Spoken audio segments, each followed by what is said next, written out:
नमस्कार, आप देख रहे हैं मनी 9 और आज हम बात करने वाले हैं उन सेक्टर के बारे में जिसमें हाल ही के समय में गिरावट देखी गई थी। उससे पहले तेजी थी, फिर एक गिरावट आई, लेकिन आज उन सेक्टर्स के शेयर में दोबारा से एक रिकवरी आती हुई नजर आ रही है। इनफैक्ट नॉट जस्ट आज, 2-3 दिन से इन सेक्टर्स में नजर आ रही है रिकवरी, और वो सेक्टर्स हैं डिफेंस और रेलवे। तो आज अगर बात करें तो आज दोनों के में अच्छी खासी तेज़ी देखने को मिल रही है। अगर हम इरकॉन और तीतागढ़ पर नजर डालें तो ये 4% की तेज़ी के साथ कारोबार करते हुए नजर आए थे। वहीं IRFC और जुपिटर वैगन्स में 3% से ऊपर की हुई तेज़ी देखी गई थी अपने कारोबारी सत्र में। और अगर हम RVNL की बात करें तो RVNL में भी 2.7% तक का उछाल देखा गया था। इसके साथ साथ अगर हम डिफेंस पर नज़र डालें तो डिफेंस के शेयर्स में तो ज़बरदस्त तेज़ी देखने को मिली है। BDL की बात करें तो लगभग 8% की तेज़ी के साथ कारोबार करता हुआ नजर आया है, और कोचिन शिपयार्ड और मझगांव डॉक में भी करीब 5% के आसपास की तेज़ी देखने को मिली थी। तो अब आपको बताते हैं कि आज ऐसा क्या हुआ है या 2-3 दिन से ऐसा क्या चल रहा है जिसकी वजह से हमें इन शेयरों में तेज़ी देखने को मिल रही है। तो उसका सबसे बड़ा रीज़न है बीजेपी का इलेक्शन जीतना।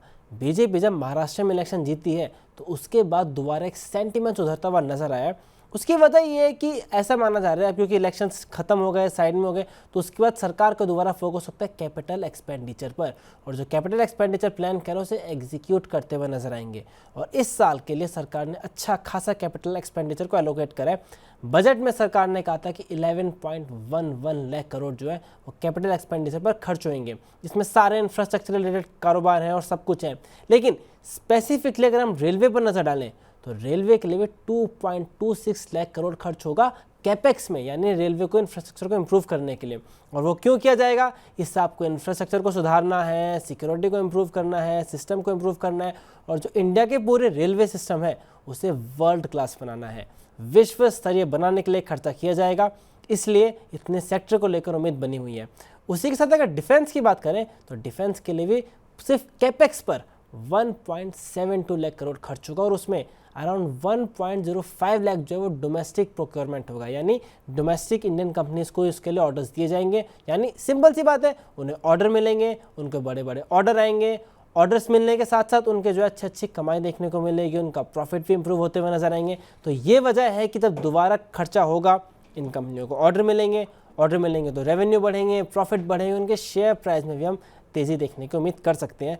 इस वजह से रिकवरी आते हुए नजर आ रही है। लेकिन ऐसा माना जा रहा है कि जो डिफेंस की कंपनियां हैं, रेलवे की कंपनियां हैं, उनके वैल्यूएशंस काफ़ी महंगे हैं। तो अगर हम रेलवे के वैल्यूएशंस का टेबल को देखें तो आपको पता चलेगा कि आप RVNL की बात करें, जुपिटर वैगन की बात करें, तीतागढ़ रेल सिस्टम की बात करें, इनके PE मल्टीपल्स काफ़ी ज़्यादा हाई हैं, 67, 53। और PE मल्टीपल इस बात पे डिपेंड करता है कि आगे आने वाले टाइम में आप प्रॉफिट की किस तरह की ग्रोथ एक्सपेक्ट कर रहे हो। अगर आपको ग्रोथ बहुत ज़्यादा एक्सपेक्टेड है तो आप अभी उसे फैक्टर इन कर लेते हो और प्राइस बढ़ जाता है। और इसको अगर हम नजर डालें तो आप देख सकते हैं कि इन कंपनियों के प्रॉफिट ग्रोथ भी अच्छे खासे देखने को नजर आ रहे हैं।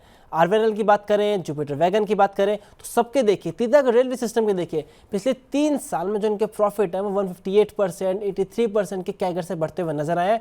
और इसी वजह से इतनी शेयर चढ़े हैं, क्योंकि उम्मीद है कि आगे आने वाले टाइम में भी इनके प्रॉफिट जो है ऐसे ग्रोथ होते हुए नजर आएंगे। वहीं अगर हम डिफेंस पे नजर डालें तो डिफेंस के शेयरों में सिमिलर टाइप की पोजीशन नजर आ रही है। अब HCL देख लीजिए, BDL, Mazagon dock, Cochin shipyard, सब के price to earnings ratio high हैं, 34, BDL का तो 72 है, कोचिन शिपयार्ड का देखिए 46। लेकिन इनकी भी प्रॉफिट ग्रोथ काफ़ी ज़्यादा अच्छी देखने को मिली है। प्रॉफिट ग्रोथ कैगर के टर्म में, यानी हर साल ऑन एन एवरेज कितने परसेंट से ग्रोथ हुए हैं प्रॉफिट। HCL का देखिए 32%, BDL का देखिए 33% प्रॉफिट ग्रो हुआ है, मझगांव का देखिए वो 55% ग्रो हुआ है, कोचिन शिपयार्ड का देखिए तो भी 8% से 9% के बीच में ग्रोथ हुई है। तो इनसे पता चलता है कि डिफेंस कंपनियों को आगे आने वाले टाइम में मार्केट को उम्मीद है डिफेंस और रेलवे के प्रॉफिट ग्रोथ आगे आने वाले टाइम में भी ऐसे ही बढ़ती हुई नजर आएंगी।